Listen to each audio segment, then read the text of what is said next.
Happy opening day of sports ball, everybody. I believe it's MLB opening day. I wonder if this is on. Oh, yep. Let's make sure this is muted so you don't hear double. Yeah, opening day of sports ball. How exciting. Oh, we're a little low. All right, there we go. Mute that. What else is going on today?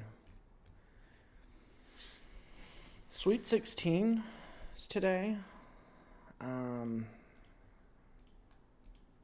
believe the cornball game is happening, yeah.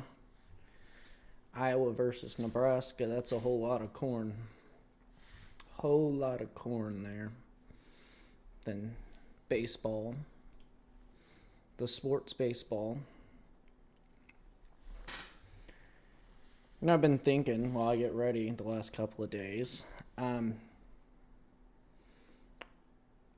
do our planes leave more of a trail in the sky than the rockets Hezbollah makes in a cave? It's been shocking to me. Something that I've been grappling with for a couple of days. It makes no sense. Maybe, I guess they have more efficient engines that they manufacture in a cave than we have. I doubt that. I highly doubt that, but why do our planes leave trails like that and cave rockets don't? Is it like a, I don't know, like a anti-tracking feature they have? Are these rockets, certified net zero emissions? Maybe. Maybe these are,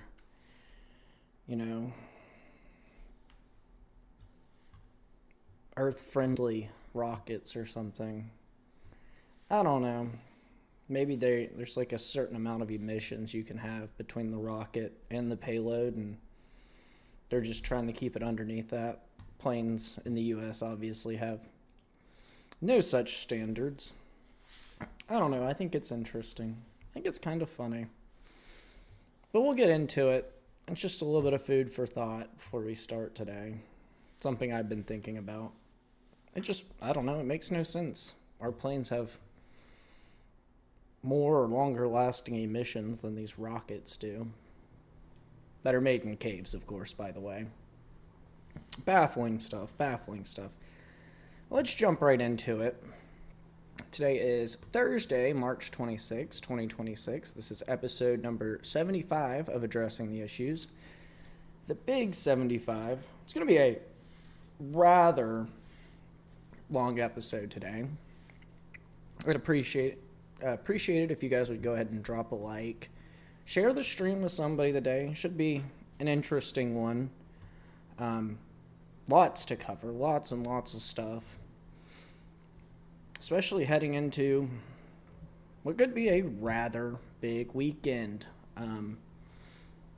People are still speculating on what could happen this weekend, whether the ground forces we're moving into the region will attack, if we will find an off-ramp before then. That's all to be determined currently. But yeah. We're going to start off with a smaller, more interesting story. I guess not more interesting, but I don't know, it is an interesting story. So the White House last night has gone from shitposting, home run edits, football edits with bomb strikes, missile strikes, to vague shitposting. We have actually gone from propaganda shitposting to vague shitposting on official White House social media. The first one we saw was what many people assume to be Caroline Leavitt recording her feet, or somebody's feet, and you hear what is seemingly Caroline Leavitt's voice saying it's launching soon, right? Before the video is cut off, recording's ended. The second one we get is the iPhone notification ding, like you got a text message, and then a flash of the American flag on what in the 3-second video is an entirely black screen, and then a flash of the American flag accompanied by an iPhone ding. Just vague posting, vague shit posting what we're getting. And then today, we got what is a pixelated image, really pixelated, of what seems to be President Trump. I'm going to check again right now and see if there's any more of this madness that's gone down. No, that's the most recent vague shit post we've got out of the White House today. But what this seems to be is some teaser campaign for a White House text message sign up where you will get texts from the White House. But why? I mean, why? Why are we revealing it in this manner? I mean, I guess we're trying to pump up excitement for whatever this is, whatever propaganda text sign up is going on. I don't know. I just can't believe that this is how our government is allocating resources into vague shit posting currently. Vague posting, whatever you want to call it. It's silly. It's really silly. But we'll move on. I just wanted to comment on that because, I mean, we're paying somebody to vague shit post on social media for the White House with our taxpayer dollars. I don't know. There's got to be a better way to use those. There just has to be. I mean, I guess that's my opinion. We'll move on to other news. News to me, I guess I could say.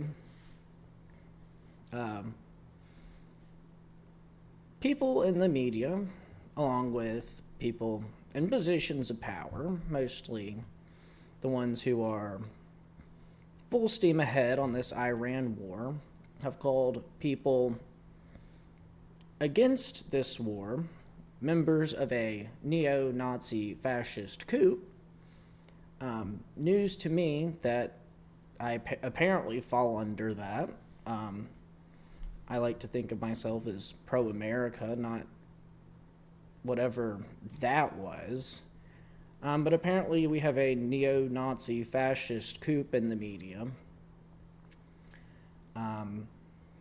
Nobody ever comments on our neocon Zionist occupation of our government, bought and paid for by, of course, AIPAC. We don't comment on that one. We call the people who want Americans to live happy, fulfilled lives neo-Nazi fascist coupers, members of a neo-Nazi fascist coup. I guess what they wanted was to get a reaction from people. I guess I have given them that reaction. But I also feel the need to state the obvious. We have an occupied government. We're going to wars that members of power have claimed are for foreign countries. Many would argue that that is treasonous. But what we need to be concerned about is not our occupied government, but just, me, the concerned citizen that just wants the best for this country, wants the best for my fellow Americans, people, to be able to afford life, get a house, not die in war, not go to an endless war in some far-off place, as I always call it. It's far. Somewhere I've never been. Somewhere probably a majority of Americans have never been. The ones who always get to go there are armed forces. And I have a lot of respect for them. I really do. It just sucks that they're treated this way. I'd rather them keep their strength for something that's actually a threat to America, I would call it. I don't think anybody sees Iran as a threat, except for, as we listed yesterday, people who identify as MAGA, which the people left that identify as MAGA are not the same people from 2016. They're not. They're just not. These are people that hopped on 2020, 2024 mostly, and they've occupied the movement, and now we're occupying our government. That's what I have to say about that. I mean, call me what you want. Who cares? That's all we ever get as people who identify as America first. We get called names, but they can never refute the arguments. You ever notice that? You can do all these ad hominem attacks, as many as you want, but until you refute the arguments that I present, that we present, we're not going anywhere. We're not. So call us what you want. I'll call you occupiers of my government, my nation, the greatest nation in the world, America. I love this place, and I just want what's best for it. But it's not just best for me in the current time, but hopefully my family in the future, the next generations down the road. That's what this is about. It's about not only maintaining, but bettering this nation for future generations. And right now, I would full faith and good faith argue that this isn't doing it right now. And, you know, the boomers in power, I'll present you their arguments later on this, the round table meeting from today, the boomers in power. We'll get to that later. I don't want to get too far ahead of myself, but they claim to be looking down the road 50 years. I don't know if they're looking ahead till tomorrow. They just want money today. They want to do these backdoor trade deals that we've seen with Maduro, with the start of the Iran war, and now trading on oil and the stock market with, you know, seemingly insider information just minutes before it happens. But we'll move on. We'll move on to someone who has apparently been entrusted to go into the war room, go into the planning of this Iran war. I'll call it a war. It's called a special military operation. I mean, you can call it that for as long as you want. Ask Russia. But we're talking about Lindsey Graham. Someone who I, thought was a little bit more normal than he is. I think I said something about what would one of if he had a wife say. He's never had a wife. He's never had kids. He has no stake in the damn game. Yet he's being entrusted to make these decisions, to send Americans to war. He's pledged to other countries that he will send our sons and daughters to a war. Yet he has none of his own. I find this troubling. I think many people do. But he has no stake whatsoever in the war because his kids could never go. He doesn't have kids. His wife could never die. He's never had a wife. I mean, this isn't anybody should allow to make the decisions of a war. Especially when they're so disconnected from what the reality is. But we get back to this Iwo Jima claim. It says, oh, the Marines took Iwo Jima. The U.S. could take Karg Island today. Things were a little bit different. Obviously, Iwo Jima, rather a little bit further from Japan's coast than Karg Island. Let's see. At least in the perspective of weaponry of the 1940s.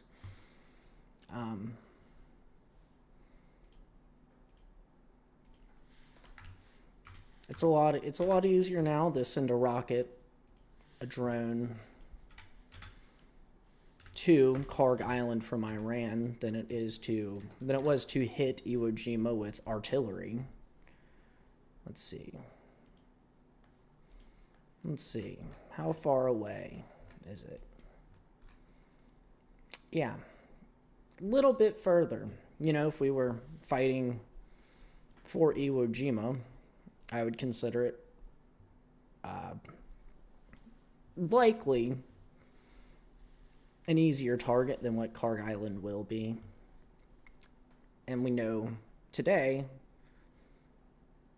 what the tolls were, the death tolls were of Iwo Jima, the casualty count. And it's been claimed that, it was just fine then, it'll be just fine today. I'm going to put this into a little bit better perspective for you. The U.S. sent 70,000 troops onto Iwo Jima to take the island. 70,000. The death count was about 6,800 to 7,000, meaning 10%, 1 in 10, would die in the Battle of Iwo Jima. So let's put this into perspective into the Iran war and taking Karg Island. We're sending about, right now, as it stands, roughly 5,000 troops. If we were to lose 1 in 10 of them, it would mean that 500 U.S. soldiers would come back dead. That's 500 too many, especially for the nature of this conflict, not benefiting the U.S. seemingly whatsoever in the current sense. Are you okay with 500 men and women coming back in body bags and caskets? I'm not. I don't think it benefits us whatsoever.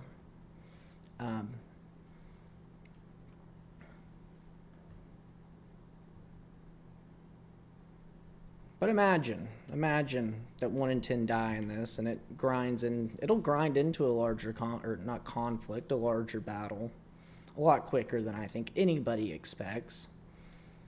And the crazy part is we won't be fighting the people on the island, we'll be fighting the people in mainland Iran from the island. A little bit different than what Iwo Jima was. First, we'll have to fight the entrenched enemies on Karg Island. Secondly, we'll be getting pelted with whatever they have from mainland Iran, it seems, as it's not too far away. It really isn't. It's, less than 100 miles for sure. I'd guess it's probably 10. I could probably figure it out really quickly. I'll work on that real quick. How far would it be?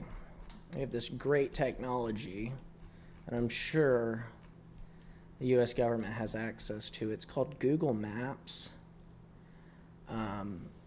Let's measure a distance from Karg Island to, let's see, Bido looks pretty good. 25 miles. 25 miles. Well, I've heard that the rockets and drones go further than that. Japan didn't have anything that shot from Japan that goes that far. They were flying airplanes over and doing kamikazes, probably a little more costly than a $7,000 drone that are apparently produced underground right now at rates of 500 a day. Fully funded, by the way, from the toll booth that they've set up in the Strait of Hormuz. But I'm not the only person that thinks, warmonger Lindsey Graham is a little bit off the rocker nowadays. When Representative Tim Burchett of Tennessee was asked about Lindsey Graham's access to discussions on the war in Iran yesterday, Burchett responded, "Dadgummit, he gets into some bar fight and wants to carpet bomb the neighborhood. He needs to cool out." I would fully agree. And he needs to get out, too. He has no stake in this game. I mean, it's not like he's worried about getting drafted. He's not going to go fight. He's just going to send people's sons and daughters over there to do the bidding that his ass can't cash. I mean, truly, he's not going to go over there. He has no risk of any of his family because he doesn't have one. Yet he, for some reason, wants to send your sons and daughters to a killing field that he compares to the killing field of Iwo Jima in World War II, which is kind of alarming. Not kind of. It's truly very alarming. I don't know. He needs to be out of the decision room. He shouldn't be making these decisions. He probably needs to be tried for treason for making deals with foreign governments that the actual U.S. government wasn't even in on, such as that he's going to send his constituent sons and daughters to fight in a overseas war as part of a deal with a foreign government. It's disturbing. It's really disturbing. And I don't know that anything's ever going to be done about it. I truly don't. I don't think we're willing to punish him whatsoever for these outlandish actions. Outlandish is kind. Treasonous is probably more accurate. At least subversive. He shouldn't be negotiating on behalf of the U.S. government when he's only a senator of South Carolina. I don't know. It rubs me the wrong way, especially given his just total cognitive dissonance of what a war actually entails.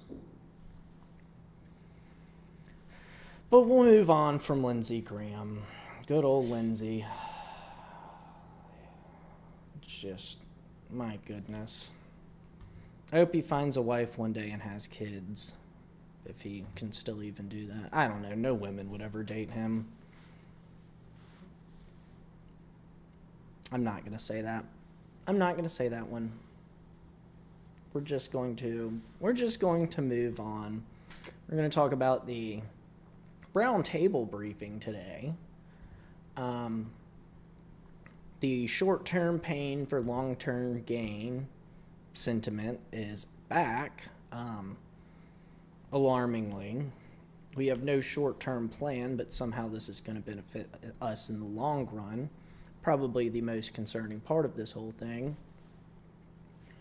But the big news today was that we got 8 boats of oil through the Strait of Hormuz. And then the even larger news is then we got 2 more. So we have 10 boats of oil that have made it through the Strait of Hormuz since this war has broken out that benefit the U.S. presumptively. Unfortunately, 10 boats of oil isn't going to fuel every car in America, fuel our power plants. We're going to need a little bit more than that. I guess this is the minor symbolic victory that somehow we've negotiated that 10 boats of oil get passage through the Strait of Hormuz. Let me put this into a little bit of perspective. Oil is still up 3.8% as of right now today, sitting at about $94. So, I mean, is this the big win that it's presented as? Well, if oil's still going up, I would argue no. However, big news, 10 boats got through, oil's still rising. I mean, you've got to be dumb to think this is a win. If those 10 boats got through and oil fell even 1%, I'd be, yes, good job, this is great. However, that's not the case. We get 10 boats through, yet oil is still increasing in price. Maybe we needed normal flow of naval traffic through the region. Maybe we need to stop hitting infrastructure, stop them from hitting infrastructure. Maybe. I don't know. It just seems that if this is the big win it was promoted as at this roundtable, we would see at least some benefit in the oil market, yet we haven't. There's also Scott Bessent. His claims today, I'll quote it. It says, many people, especially the Democrats, underestimate the will of the American people for short-term volatility, for 50 years of safety that we are going to have on the other side of this. I believe energy prices will be lower, inflation will be lower, before we have the appearance of security, which is not real security. Now the American people in the world will have absolute security. I guess he's obviously not talking about today, because we still are talking about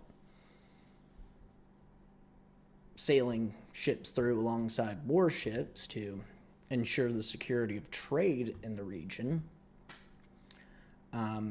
He's not talking about military security, because we have troops still heading into the region. Maybe he's talking about in 50 years. Is he alluding that this war is going to last 50 years? I hope not. I don't think that's a reasonable assumption either. But what does he even mean by this? We're going to have absolute security. Is that in 50 years? Is that today? Is that tomorrow? Is that in a couple of years? Is that a couple of weeks away? What is that? If somebody would enlighten me on that, I would much appreciate it. But what does he mean?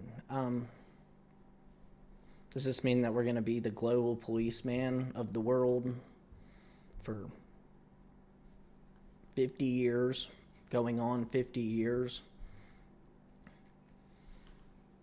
And he's the one, currently supposed to be in charge of ensuring that our interest rates go down, making America more affordable. And it's not being done. This war isn't making anything more affordable. In fact, I can pull it back up. Oil is up almost 40% this month, 39.94%. Is that making things more affordable? No. There's also an article that came out today, I believe it was from Bloomberg, forecasting the U.S. to have 4.2% inflation in 2026. That's from the OECD, which is, I forgot to look this up. OECD, Organization for Economic Co-Cooperation and Development. So 4.2% inflation in the U.S. projected. Somehow gives us more security. It makes prices lower. Energy prices are only going up. Maybe, this aligns with the 50-year mortgage plan. I mean, so much for rate cuts at the Fed this year if we're at 4.2% inflation. So I guess it's time to sign on to that 50-year mortgage and never own a thing in your life. I guess that's what the whole goal is here, because that's what the fruits of this are. I mean, it's absurd that somehow this is going to benefit us. I mean, 50 years, are you kidding me?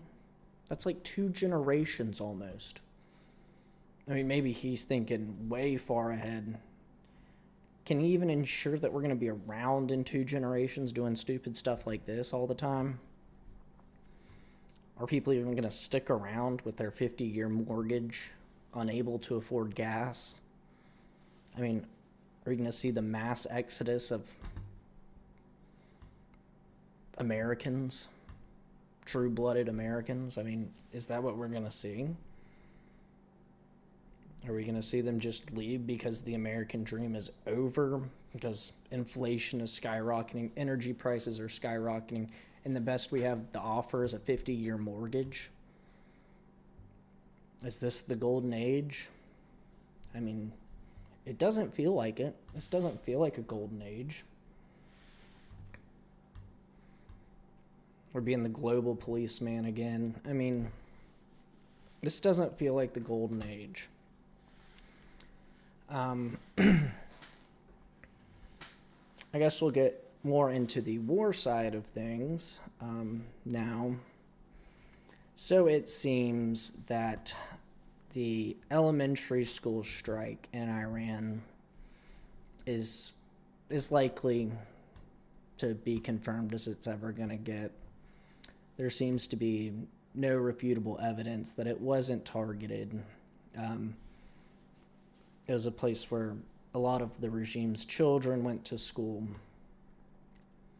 I wouldn't say a majority, but a good number, I guess. And we can't say that we didn't do it. We haven't even tried the claim that we didn't do it, that we had nothing to do with it. It's been pushed to the back burner. It's under this investigation. It doesn't seem good. The news doesn't seem good. I mean, if we didn't do it, I think we'd already have confirmed that we didn't. It's disgruntling for sure. Children have no place being targets of war.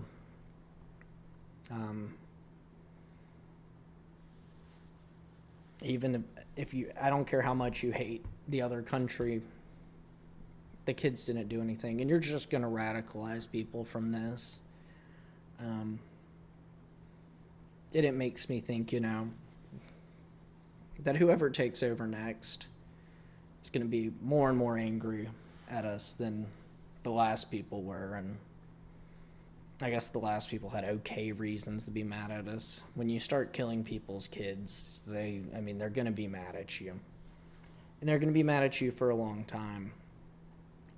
I mean, in 50 years, the classmates of these kids are going to be the ones in power in Iran, and you think they're not going to want vengeance? I mean, I guess if we can just neuter them and make them a vassal state, all will be well. But how likely is that? I mean, truly. I don't know.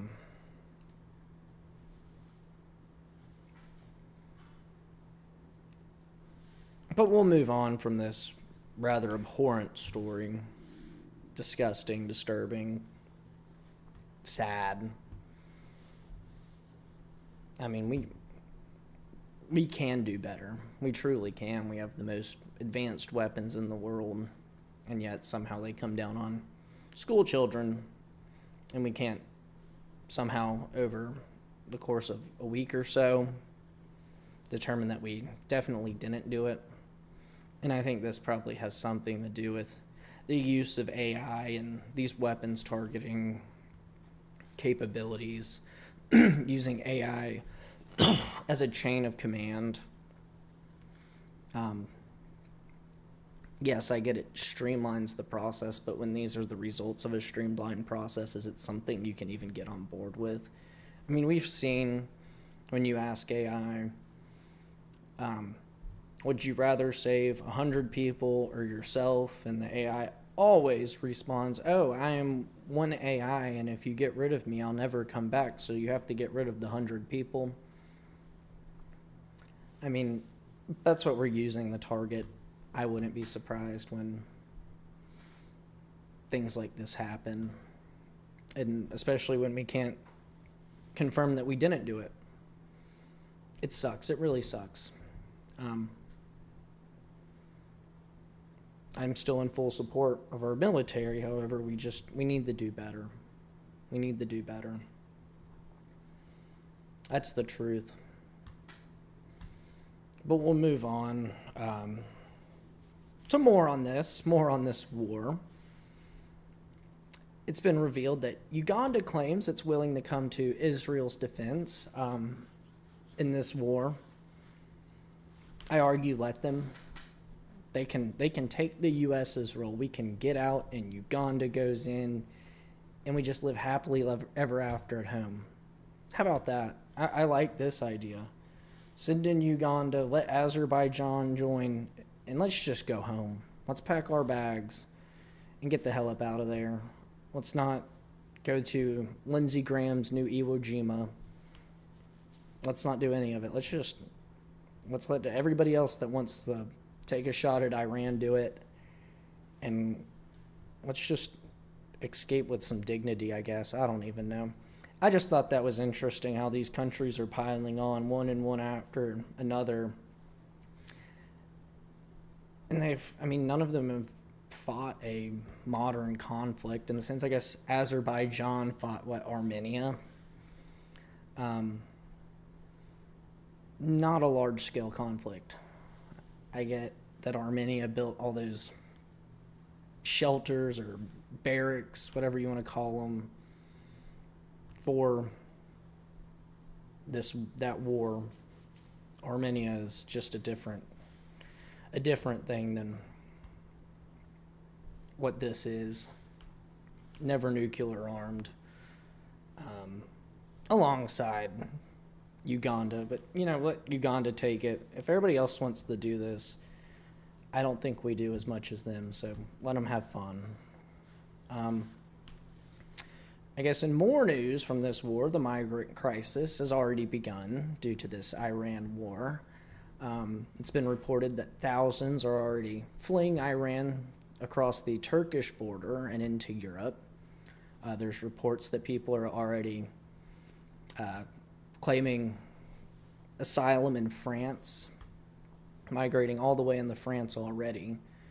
How long is it until we invite them here?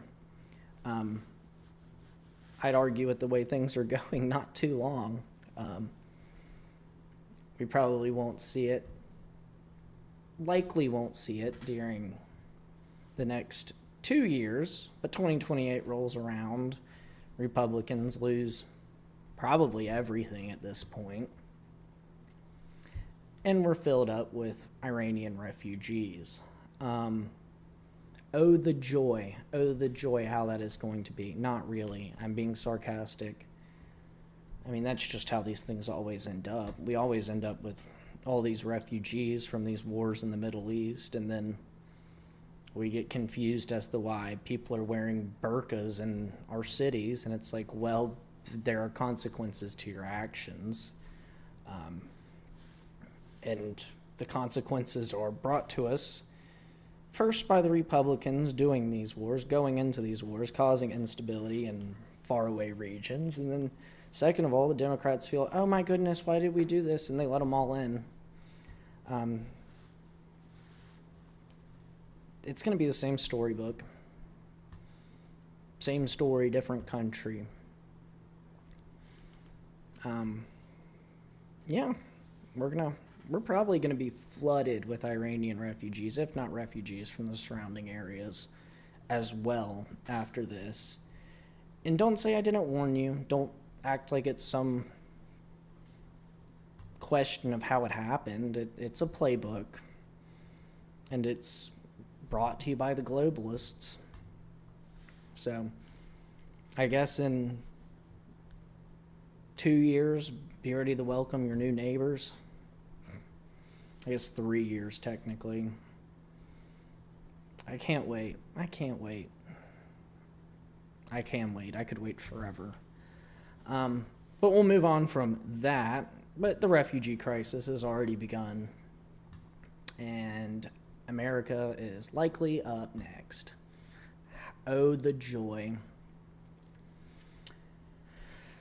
It's now being claimed by the administration in the U.S. that the war will be over, is expected to be over in 4 to 6 weeks, meaning either we should be days away or we're 4 to 6 weeks away. I don't think anybody actually knows. I truly don't. I don't think anybody knows anything about this, anything about what's going on. That's the description of the show today. Does anybody know what's going on? No, nobody has any idea. Whether it's 4 to 6 weeks from the beginning date, 4 to 6 weeks from now. If it was 4 to 6 weeks from the beginning date, there's a strange coincidence that 4-week time frame overlaps with this weekend, the same time that the 31st Marine Expeditionary Unit and the 82nd Airborne are expected to show up to the Middle East in this highly telegraphed move to take Kharg Island. We talk about this often. The same time that the markets will close for the weekend, so when they do invade, whether it be Kharg Island, Greater and Lesser Tomb, mainland Iran, we'll have a whole weekend of the weekend anchors and damage control coming out of Truth Social posts to hopefully correct the market and not have an absolute financial fallout overnight. We'll get likely at least a small buffer, I guess not buffer, a small chance, I guess, to restore a little bit of economic order through these posts that, I mean, they're just too timely. I mean, it happens over and over again. I've been saying that a lot. Maybe I need to find a new word. Repetitively. But every time we make a move in this war and it tanks the markets, it's on the weekend. And then it's damage control all weekend. And then hopefully by Monday, not everybody sells everything in a panic sell. But it's kind of interesting how all these events align on the weekend, how this 4-week time frame aligns perfectly with when these troops are supposed to go in. It's also been claimed that President Trump wants this war to end before his meeting with Xi Jinping in May. But along those same lines, it's noted that the U.S. wants access to Iranian oil. It's allegedly an integral part to any agreement now. So we have gone from no nuclear weapons to no ballistic missiles to regime change to no funding proxy armies to freeing the women to oil. Do we know what this is about? I'd argue nobody in power does. I mean, we get a different answer every 5 minutes. I'd argue in less time than that. It's like every 30 seconds our mind changes. It's like we're pressing like a wheel. We're spinning the wheel for a new reason as to why this is going on every time somebody asks. It's like, ooh, we got freeing the women today. Guys, this war is about making sure the women of Iran are free. I mean, give me a break. We have no idea what we're doing at this point. It seems, at least, just judging by the smorgasbord of answers we receive as to why this is going on. And interestingly, in recent days, it's been claimed that we've already won this war. Yet strikes are still happening. Planes are still flying over Iran, doing bombing runs. We're still launching missiles. Missiles are still being launched at us. And the war is over. We've won. And we're still talking about sending troops in, the 32nd or the 31st Expeditionary Marines, the 82nd Airborne, in this weekend. But the war's been won. I mean, make it make sense, please. Somebody in the chat enlighten me as to why the war is won, yet we're still sending troops in. It makes no sense. There's also the Pentagon right now determining whether the redirect weapons meant for Ukraine to the Middle East. Now, I'm no fan of Ukraine. You can ask anybody I know from the past 4 years. I think that was a waste of money. It still is a waste of money. Yet we have to redirect weapons from there to the Middle East. We're discussing that right now, but the war's been won. It sounds like we're going to continue. Why are you continuing a war that's won? Why don't you just, go home and claim victory? Well, I'd argue because it isn't won, and we don't know what we're doing. They don't know what the fuck they're doing. Do you remember that one? That's basically what's going on right now. That's what it feels like. And it also means there aren't these infinite weapons stockpiles that have been claimed either. You remember, I think it was about 2 weeks ago, President Trump claimed, we have infinite weapons to fight this war. And now we have to stop supplying weapons to Ukraine to use them in the Middle East because we have infinite. If you have infinite, you can just send as many as you want to both places, and then Japan and then Taiwan, but we can't do that. We're bringing everything into the Middle East for this right now, yet we have infinite resources. I mean, it's ridiculous, and people are falling for it, the neocons, namely. They are falling for it, that we have all these supplies, all this money, and we truly don't. We're sitting at, what's the debt counter right now? Let's pull that up.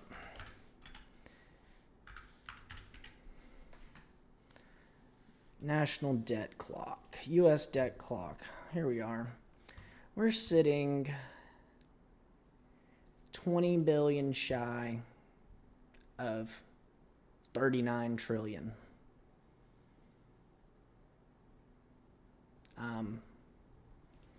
Yeah. This is a good idea. I mean, and this war's costing us $2 billion a day as it drags on. So that's 10 days, 10 more days of this war and we hit 39 trillion. Quick math. I mean, we can't afford it. We don't have this infinite resources has been claimed. We're broke, and we're going for broker. I mean, absolutely crazy. But I guess I have a little bit of good news on this. War in Iran, our greatest allies, Israeli security officials have claimed that even if the campaign in Iran ended today, Israel would consider it a success. So let's get out. Let's be done. If it's a success, it's a success. I don't know what our goal is here. This goes alongside claims from a Pakistani official who told Reuters today that Israel wanted to assassinate Iran's foreign minister Aragchi, and Speaker Galibaf, I don't know. These are hard names to pronounce. I'm sorry, guys. It was tracking these officials, and Pakistani intelligence caught wind of this and informed the U.S. Pakistan informed the U.S. that if Israel kills Abbas Aragchi and Galibaf, there will be no one left in Iran to talk to, and that Iran will be taken over by the hardcore IRGC commanders. It's been claimed that after this, the U.S. intervened and stopped Israel from carrying out strikes to eliminate Aragchi and Galibaf. I'm butchering their names, but I'll continue to do so in the rest of this. So we may be talking to them. It seems right now that the current Ayatollah is completely out of the picture with whatever injury he has sustained. But there's also talks that Vahidi is thought to be the hardliner pulling many of the strings currently in Iran as a Khomeini absolutist, as he has identified. Vahidi has led Iran in the development of rockets, the founding of the Quds Force, and the head of Iran's Supreme National Defense University. He's actually also on Interpol's most wanted list for terrorist attacks in Argentina, Bosnia, and Saudi Arabia. So if you take this into account, not only that we haven't reached an agreement, we're really struggling to, because everybody's opinions on how this ends is different. Even everybody's opinion on who's winning this war is different. There's a chance of this dude taking over. I mean, a known terrorist. So do you really think we're going to stop before we eliminate this guy as well, no matter where he's hiding? Probably not. Are we going to chase him through the caves of Iran like we did bin Laden? Probably more than likely, especially given his pull in the regime, especially under Ayatollah Khomeini's son, Ayatollah Khomeini. I mean, his relationship to them, I mean, we're going to have to find this guy if we want this to be over, especially given the struggles he's going to give us at the negotiating table. Or we'll have to depend on Iran to get rid of him, which, given his position, is less than likely. I mean, the 4 to 6 weeks time frame looks so ridiculous right now, given what we know, what's going on. I think May looks ridiculous. I think it's, the September time frame right now is the most likely in a quick resolution of this. As it seems, these facts laid out. Could it be sooner? I hope so. I hope it's done before I go to bed tonight. Is it likely to be done by then? Probably not, especially given that we're moving troops in to the region specialized in attacking first this weekend. That there's a deadline in May, but we've got people that apparently we want dead. I mean, the only good news is that Israel's okay with it being over now, but does that mean that we go back next year, in 2 years, in 5? I mean, if that's the case, it's not a win either. I mean, we're looking at so many losing propositions right now, and it makes you wonder why we did it in the first place. I mean, did we think through all of this? Obviously not, because we're staring down the barrel of 4.2% inflation, $100 oil, possibly, if Iran has its way, $200 to $300 barrel oil. I mean, it doesn't seem like we planned this out very well. Yet we're, ahead of schedule, planned it very well, and it was supposed to last 4 days. 4 days has turned into almost 4 weeks, and we're beginning to see maybe signs that it could be over, that Israel claims that they're all right with it being over, but if they're all right with it being over for now, does that mean they just want to rearm and do it again next year? I would argue that's very likely. We've seen that before from 2025 into 2026, Operation Midnight Hammer, the 12-day war. I mean, there's just so many losing propositions right now. We've got to figure out the off-ramp to win, and it seems very elusive, to say the least. But we also have a second, lesser-known special military operation going on right now. I'm sure none of you have heard about this. I guess maybe you've heard of some of the things going on. I doubt you've heard the title, where it is, or even know where it's at. The second special military operation is in Ecuador. Ecuador, hopefully you guys know, is in South America. The operation is called Operation Total Extermination. What are we totally exterminating in Ecuador? Well, the public doesn't know. I hope the military does in this case. But it started with joint U.S.-Ecuador strikes near the Colombia border and could possibly expand to land attacks across the region. Why are we in war in Ecuador in a military operation? Presumably drugs. I guess this is tied into the cartel boat strikes, possibly. I guess in all likelihood. But this has gotten little to no press whatsoever. And it seems to have began roughly a week or so ago, maybe 2 weeks ago now, with attacks on what was claimed to be a dairy farm in Ecuador.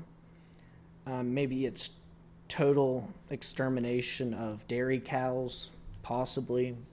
I mean, we don't have much to go on off of because we are very focused on what is going on in Iran. But we have a second one of these military operations stretched out in South America right now. For what purpose? Hopefully to get rid of the drug trade, maybe militias there. I don't know how that serves us. I guess it could be part of the cocaine trade into the U.S.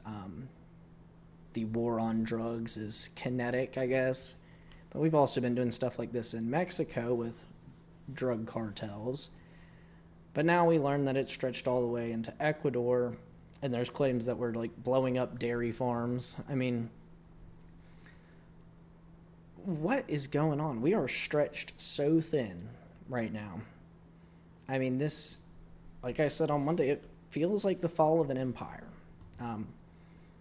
It feels like the death of an empire, and it's self-inflicted. It's stretching ourselves across the world to fight in things that only negatively affect our reputation. I mean, maybe, this operation Total Extermination totally exterminates the cartels and the cocaine trade, and nobody ever does drugs again. Highly doubt it.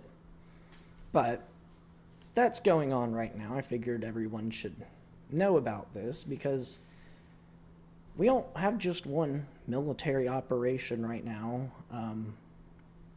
In Iran, we have one in Ecuador along the Colombia border. Coincidentally, I've been saying that word a lot too. Colombia also borders Venezuela. Is there a correlation? I don't know. I hope not. But that's what's going on in South America. So apparently we're not even done in South America yet. We're in Iran. There's rumblings that we're going to go after Cuba. There's rumblings we're going to go after Mexico. I mean, what's next? We're going to try and take over Mongolia. I mean, it's crazy. I mean, I hope that doesn't happen. I don't know why I said that. All of a sudden we're going to have Operation in the Mongols, and we'll be bombing Mongolia for some reason. We'll be like, what are we doing? Was this necessary? Maybe we'll declare war on the kangaroos again or something and have all kinds of fun with Australia.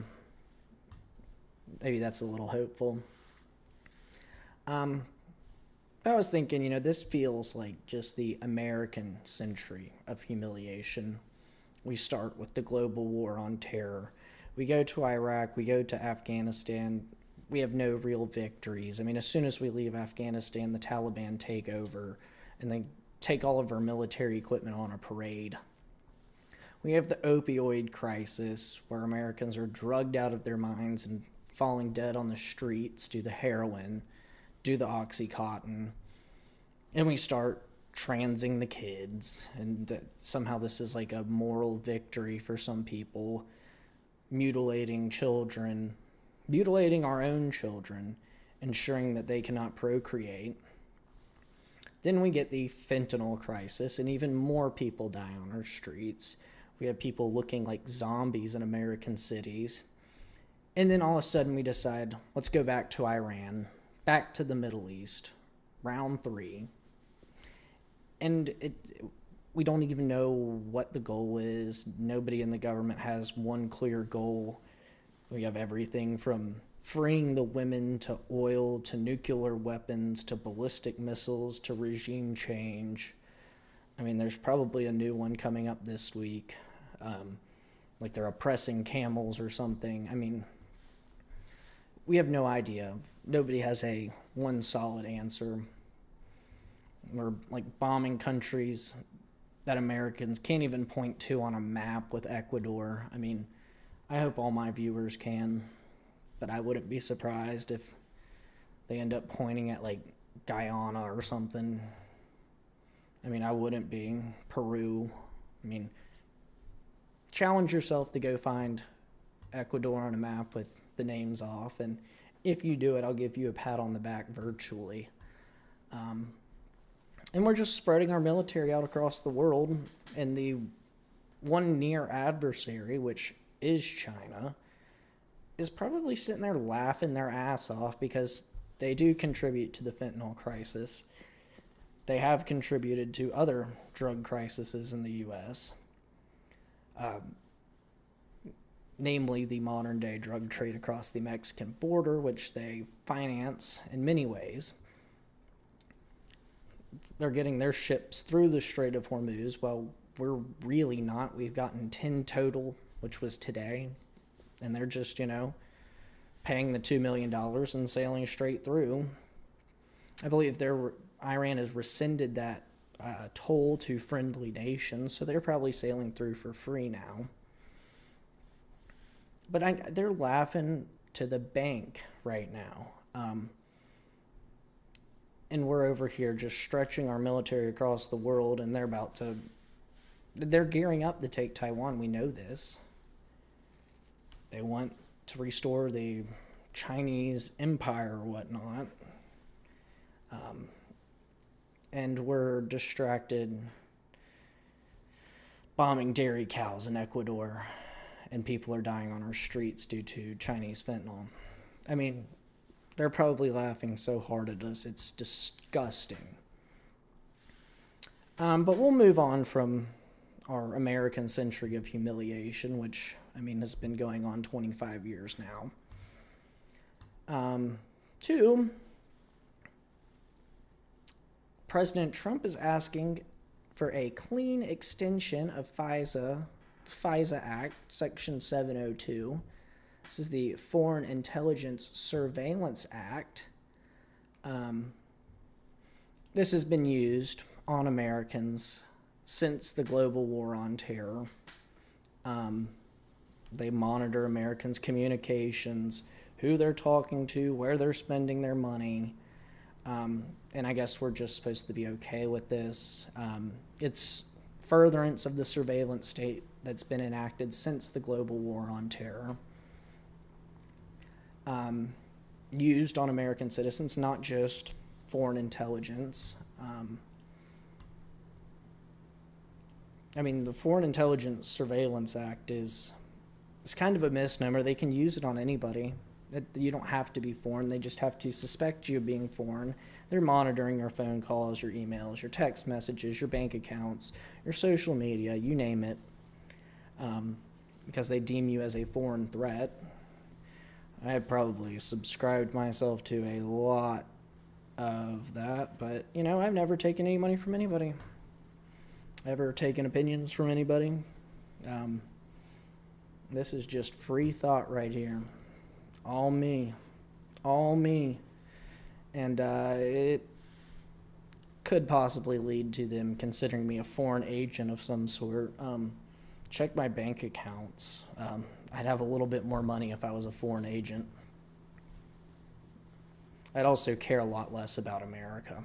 But we'll move on from that. But what's next with this? Are we gonna get like the Patriot Modernization Act? Are they gonna like do like full cavity searches on everybody at the airport next? Like, what's going on here?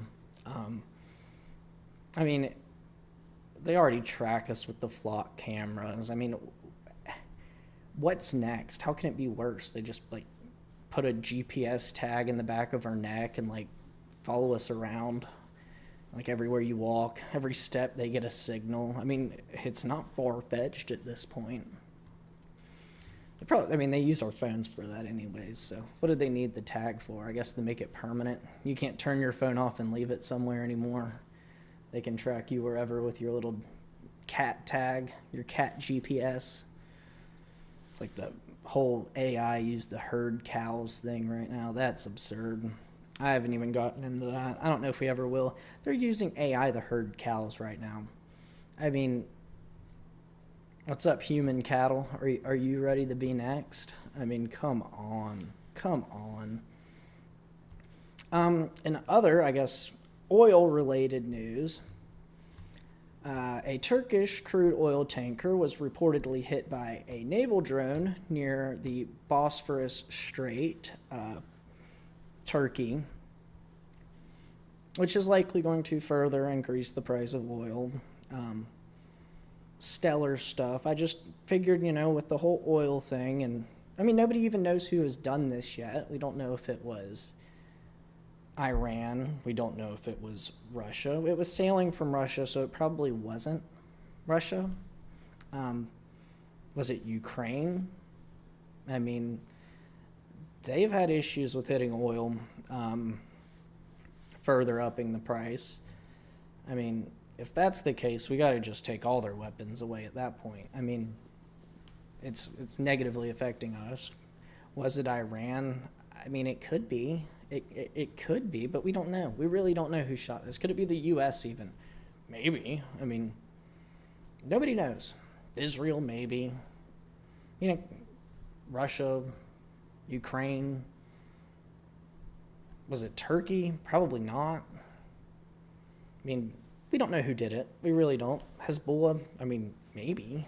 I don't know if they can reach that far with their cave rockets with low emissions, but maybe. I mean, I don't know. It's really interesting. Nobody can figure this out yet. Yet, more and more oil infrastructure is going down, upping the price every single second, it seems. We'll move on. Oh my goodness, this is probably going to be the longest episode ever. Unlucky. Happy 75. So yesterday we covered Kash Patel's girlfriend, Alexis Wilkins, and her Russia claims about General Flynn. Those were, I guess, Tuesday night. Yesterday, Wednesday, General Flynn reached a $1.25 million settlement in his wrongful protection lawsuit against the U.S. government, in which she originally sued for $50 million in damages. And then, on Tuesday, this new Russia claim comes out of the director of the FBI's girlfriend. Comes out against Michael Flynn, General Flynn. And that's like right as the settlement's being reached, the night before the settlement gets reached. New Russia claims. I mean, he's now Russia times 6. I mean, you've got to ask yourself, was this like an attempt to impact the settlement ruling? I mean, once again, the term coincidental pops up, but I mean, the timing is too perfect if you want to try and sway somebody's opinion that he should be settled for his wrongful protection lawsuit. I mean, the timing's perfect.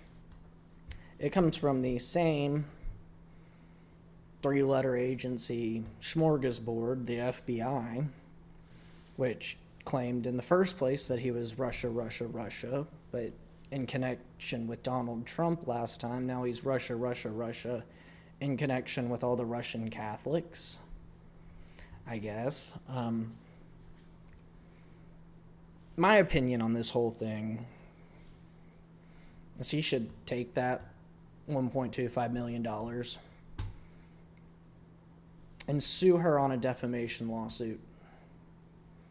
Sue Alexis Wilkins for his rightful $50 million. I think that's where this should go next. But it does seem, the FBI deep state is so deep even their girlfriends have a say in what's going on.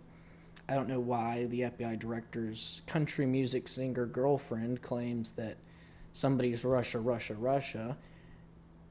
The only way she would know is if she was tipped off by somebody investigating this, in which case she never should have been tipped off because this is U.S. intelligence. I'm not aware of her classified standing. I hope she doesn't have one. She's a country music singer. But no wonder. No wonder we don't get deep state arrests. The FBI's just like girlfriends running cover for the deep state, apparently, it seems. Our FBI is so entangled, or the deep state, I guess I should call it, because this seems like deep state activities to me. It is Russia again. The first one was deep state. It's only fair to assume the second one is as well. But the reason we don't have deep state arrest is the deep state is so entangled into the Bureau that the FBI director would need a restraining order to start arresting them or something. It's absolutely absurd that this is coming out of the director's girlfriend. Maybe this is, image restoration from other allegations that other people have launched upon her. I figured I'd give you this update. The timing of the two is rather coincidental, that you go from calling somebody Russia again, who just the very next day is going to settle their Russia lawsuit. I hope he goes after her for $50 million and he gets it all. He deserves it. True American patriot, General Flynn. But we'll move on to more deep state fun.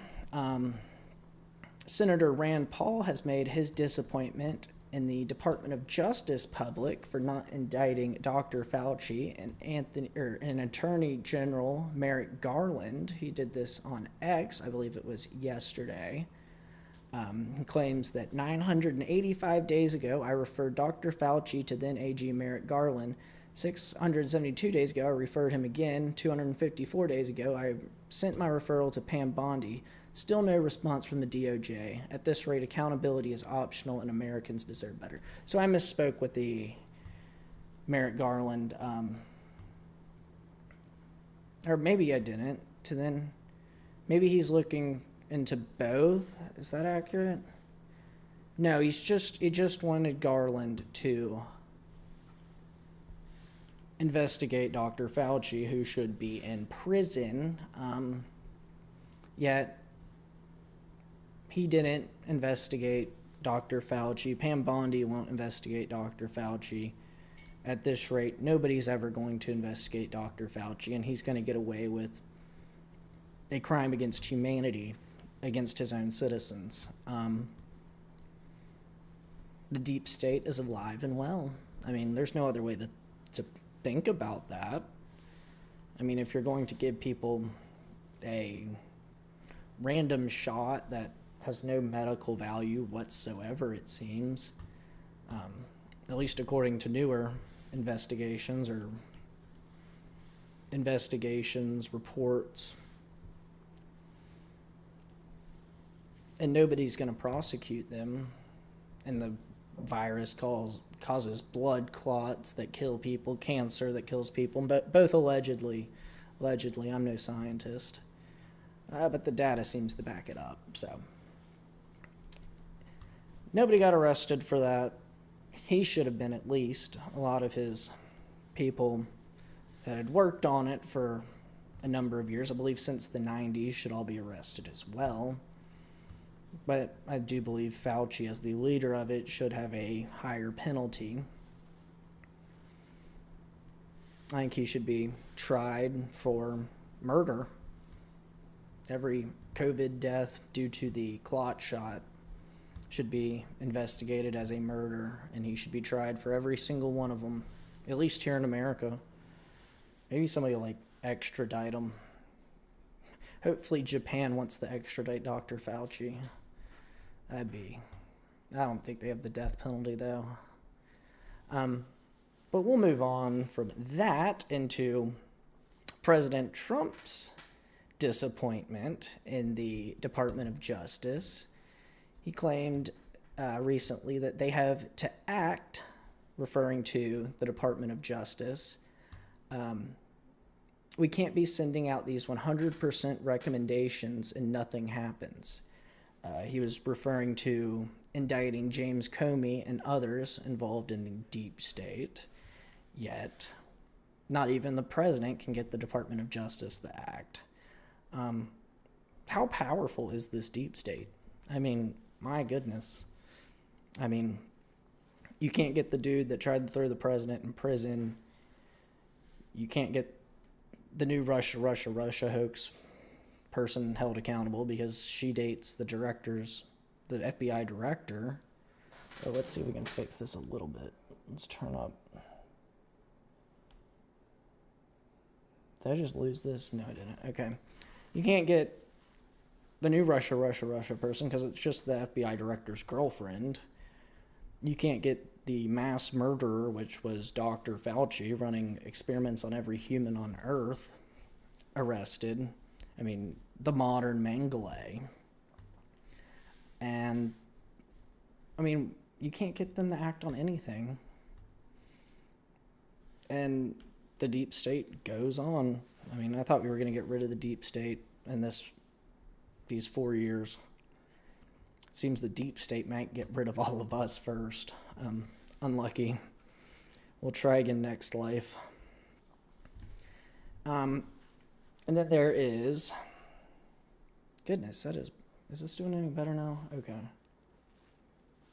It looks bad today, but we'll be fine.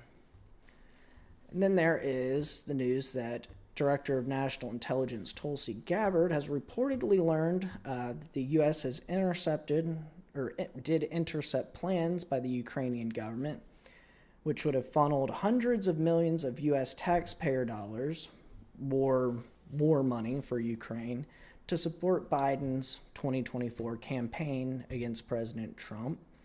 10% to the big guy, I guess.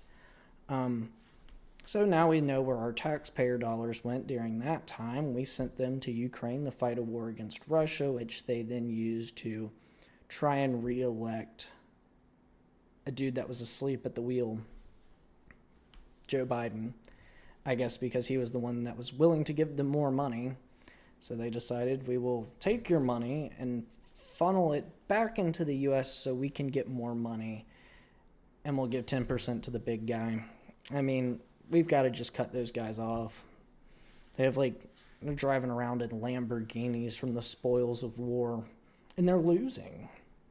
They have golden bathrooms, golden toilet, golden bidet next to it, and they're losing, and it's all paid for by U.S. taxpayers. And we just continue to send them more money. It's disturbing. We're broke, and we continue to allow this to happen. And we'll get to our, last two stories. Two more left. I need to get this wrapped up quickly because I have somewhere to be. TSA has now hit $1 billion in missed paychecks since DHS has not been funded. It's been not funded since mid-February. We're now going on a month and a half. Alongside ICE. Today, ICE saved the life of a child at I believe it was JFK Airport. He was choking, went limp in his father's arms. The ICE agent performed the Heimlich maneuver, freeing his esophagus, his airway. The child makes a recovery. And we still can't fund DHS. Democrats won't. They'll probably try and say that the ICE officer assaulted the kid back to life or something crazy. I mean, that's the narrative spinning we get out of them on this stuff. I mean, why can't we fund them? They're out here actually saving lives. I mean, not to mention the lives that they've saved from deporting people who would have gone on to commit murders, much like we saw with the Sheridan Gorman situation a couple of days ago last week. I believe that's the right name. Lake and Riley. There was a veteran pushed onto the train tracks earlier this month, or not train tracks, subway tracks. I believe it was in New York. He died. The guy's finally facing murder charges today. If we were funding them to their fullest extent, maybe we could prevent things like this in the future. Right now, we won't fund them, even though they're out here saving lives in airports. I don't think a TSA agent could have done that. But the TSA agents obviously still do deserve to get paid for the work they have done. It's not like we can force them to work for no pay. That's slavery. Not for that in America. Maybe if in another country that flies. In America, it's kind of illegal to force somebody to work without pay. But I guess that is what it is. They can save lives. They could be Superman. They could cure cancer. And for some reason, Democrats would say, no, we can't fund them. They're evil. We like cancer. Democrats for cancer. I mean, it's absolutely absurd as to why DHS can't get funded. I think they should have that guy in to testify on Congress as to why they need funding for ICE. I'd love to see Democrats boo somebody who saved a child's life. Just show their colors even more. It's disturbing. That's why no matter how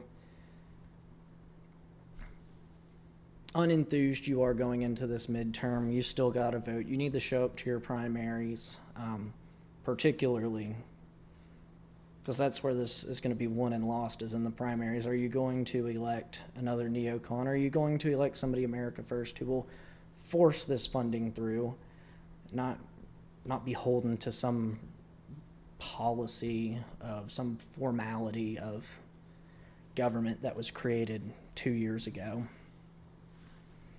I mean, that's what we're up against right now, is people who probably want people who save lives to be put in jail. Disturbing. It's kind of like why Daniel Penny was in jail. Saved people's lives, gets put in jail for it by Democrats. Go figure. Go figure. In our last story of the day, it's been reported that an IED was found at MacDill Air Force Base. Not good news. Let me see if I can pull that one up. I have it saved here somewhere. Apparently we have warrants. Okay, it's a brother and sister were indicted in an alleged plot to plant IEDs at MacDill Air Force Base. One of them is currently in custody. The other one has fled to China. Go figure. Our near adversary. Don't think China's going to extradite them. I don't think they're going to cooperate with this, but, apparently it's related to the Iran war. Is this a warning to the U.S.? Is this a false flag where they flee to China knowing that China won't turn them back into the U.S. because the U.S. is at war with one of their economic allies? It's a confusing situation, to say the least. I guess not too confusing, but IEDs found on an Air Force base. One's arrested. One has fled to China. Welcome to modern warfare. It seems that it's going to get here somehow. We're going to feel the consequences somehow, whether it's the return of people in body bags or attacks on U.S. air bases, infrastructure. I don't know, has anybody seen anything about the Oil refinery explosion, Texas. Let's see. We don't have an answer for this yet, besides the ones that Al Jazeera has given us. Quite alarming. The Hindustan Times has an answer before we do, even if it's not accurate. Is this an attack on our infrastructure, an attempt to make us feel pain at home, much like how this IED seems to be portrayed, at least by our great FBI Director Kash Patel.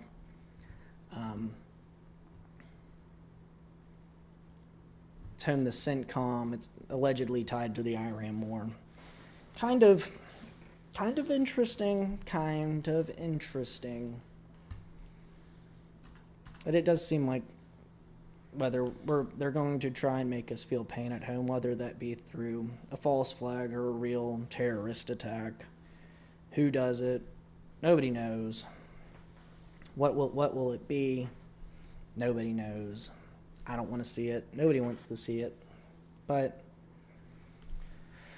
it seems that somebody on this earth wants us to feel pain at home. But I think that's going to be it for the news for today. I will give you the good news here in a second. It's a new segment on the show I enjoy a lot. I think it's going to keep going for a good while because it is the most important news. It is the good news of our Lord.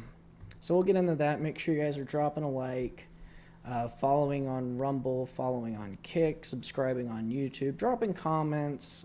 I love interacting with you guys when you're able to. Don't type and drive. That's illegal.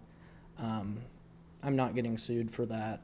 Don't do that. But if you're at home, still trapped at work, feel free to chat with me. Don't get fired from work. I'm not paying your bills. Anything else? Yeah, make sure you're dropping a like. But most importantly, as always, thank you guys for viewing. So today, what we've got on the side of the good news is we will be looking at John 14:5 through 14:8. It is, Thomas said to him, Lord, we don't know where you are going, so how can we know the way? Jesus answered, I am the way and the truth and the life. No one comes to the Father except through me. If you really knew me, you would know my Father as well. From now on, you do know him and have seen him. There's only one way to heaven, guys. It's through Jesus. It's through Jesus Christ. Get to know Jesus. You'll get to know our Lord. And through that, he will stand up for you on Judgment Day. Be loyal to him. Understand his teachings. Take them to heart. Study them. I try and study them myself. Give y'all a little bit of boosted morale in doing it on your own. But there's no other way to heaven except through Jesus. You can worship all the false prophets you want. Pick one. They won't stick up for you on your judgment day when you're facing the throne and you have to answer. Nobody else is going to save you except for Jesus. So with that knowledge, I hope all of you will get to know him. I hope to share him with you guys through my understandings, my evangelical understandings. I know some churches don't appreciate that. It's just the way I was raised. I also think it is what the understanding of the word is. We are to spread this word, spread the good word. And I'm trying to do my part to share it with you guys, my viewers. I hope you all respect that. And I hope you all will take in the consideration, if you haven't already, welcoming Jesus into your heart and giving your life to him. It's the only solution for what we're going through right now is Jesus.